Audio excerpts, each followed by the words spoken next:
Turn off the car for me, please. A trooper's urgent command echoes through the bodycam footage, as a desperate plea for help turns into a fatal confrontation.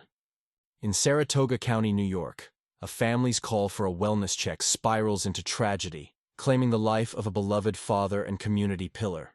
This is the story of James Dellea, known as Jimbo to those who cherished him, and a heartbreaking reminder of what happens when mental health crises collide with law enforcement.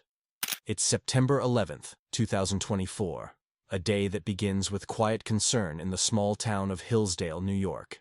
James Dellea, a 50-year-old man with a heart as big as his nickname suggests, has been battling inner demons. To the world, Jimbo was the guy who'd buy coffee for the stranger behind him in line, the trusted mechanic who even the local police let tinker with their cruisers, the racing enthusiast who lit up tracks with his kids and grandkids. You can't walk in there without somebody grabbing you for a hug or telling you how sorry they are because they miss my dad, his daughter recalls, her voice thick with emotion. But beneath that warmth, James was grieving profoundly. He'd lost 5 close family members in recent years, and the weight of everyday depression had become overwhelming. On this fateful day, thoughts of self-harm consume him. His family, frantic and unable to locate him, makes the call they hope will save him. 911 for a wellness check. James's wife, Melissa, stays on the line with dispatchers for over an hour, her voice steady but laced with fear. She walks them through the texts James sent. Raw messages revealing he has a rifle in his car but insisting, "I would never put anyone else in danger." It's a cry for help, clear as day, emphasizing that this is a man in crisis, not a threat.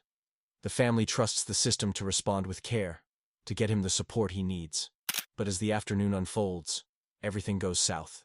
The first contact comes at Malta Speedway, where James has pulled over. Bodycam footage captures the tense initial exchange. Troopers approach his vehicle, their commands sharp. "Can I turn off the car for me, please?" How's it going, sir? Good. Can you turn off the car for me, please? "I need you to step out." James, overwhelmed, drives away, his actions born of panic rather than aggression. The pursuit is brief but intense, leading him to the parking lot of Bethel, Saratoga, a quiet commercial spot that becomes the stage for unimaginable chaos. There, James stops. 3 New York State police officers surround his car, 2 in uniform, 1 off-duty. The body cams roll, showing a scene straight out of a nightmare. Officers shout commands, their voices overlapping in a cacophony of urgency. "Get out of the car! Hands where we can see them!" But amid the yelling, there's no pause, no moment to breathe, no attempt to connect with the man they know is in distress. Sir, get out of the car right now! Get out of the car! Get out of the car right now! Get out of the car! Nobody took a minute to talk to him. Not 1 minute, Melissa later laments. Less than 3 minutes into the encounter, the situation erupts. Surrounded and cornered, James grabs his rifle, not to fire, but in desperation. He smashes the passenger side window with the butt of the weapon, shards of glass scattering like his fraying hope.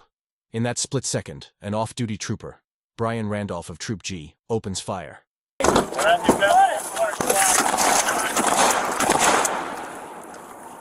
Bullets tear through the vehicle, striking James. The family insists the protocol was shattered. There was no need to rush, they say, devastated by the footage. He was an off-duty officer that chose to put himself in that position and put his other coworkers in harm's way by shooting in their direction. Randolph didn't just endanger James. He risked his colleagues, too. The shots ring out, and in an instant, a wellness check becomes a death sentence. James slumps, his life ebbing away in the front seat of his car. As the gunfire fades, confusion reigns at the scene. The family, miles away and clinging to hope, receives fragmented updates. They're told James is in custody, en route to a hospital for help. "We called hospitals trying to find him," Melissa recounts, her words breaking. Around 6:50 p.m., a family friend delivers the crushing blow. James is gone. "They took our whole world away from us, and they don't even realize what they've taken," his daughter sobs. "My dad taught us a lot of things, but he did not teach us how to live without him. So that's something that we're all struggling with." They took our whole world away from us, and they don't even realize what they've taken, and they don't care enough. The aftermath is a torrent of grief and outrage. In Hillsdale, the tight-knit community rallies around the Dellea family. Mourners fill the streets, sharing stories of Jimbo's kindness, the man who made everyone feel special, who turned a 2-year-old granddaughter's pretend phone call into a poignant echo of loss. Who are you on the phone with? My papa. Vigils light up the night, but so do signs demanding justice. The family disputes the investigators' claim that James was holding a gun when officers arrived. He was on the phone with his boss, they insist, just moments before the window shattered. Trooper Randolph, placed on voluntary paid leave after the shooting, has since returned to duty, a fact that fuels the family's fury. What if he does this to somebody else, they ask, calling for full accountability. The New York Attorney General's Office of Special Investigation, OSI, is probing the incident, reviewing the released Bodycam videos that lay bare the rapid escalation. But for the Delleas, the lack of transparency only deepens the wound. Devastated, absolutely devastated, Melissa says of watching the footage. They treat it like a criminal takedown, not the wellness check it was meant to be. James Dellea's story is a gut-wrenching chapter in America's ongoing struggle with mental health and policing. A man who shared his joy of racing, who built a legacy of love, sought help through the very system designed to protect him, only to meet a hail of bullets. His family's plea cuts deep. We called for help, not for this. It echoes the cries of countless others, urging reform. More training in crisis intervention, specialized response teams for mental health calls, and protocols that prioritize dialogue over force. This tragedy isn't just about one afternoon in Saratoga County. It's a call to examine how we bridge the gap between desperation and danger. How do we ensure a wellness check truly brings wellness?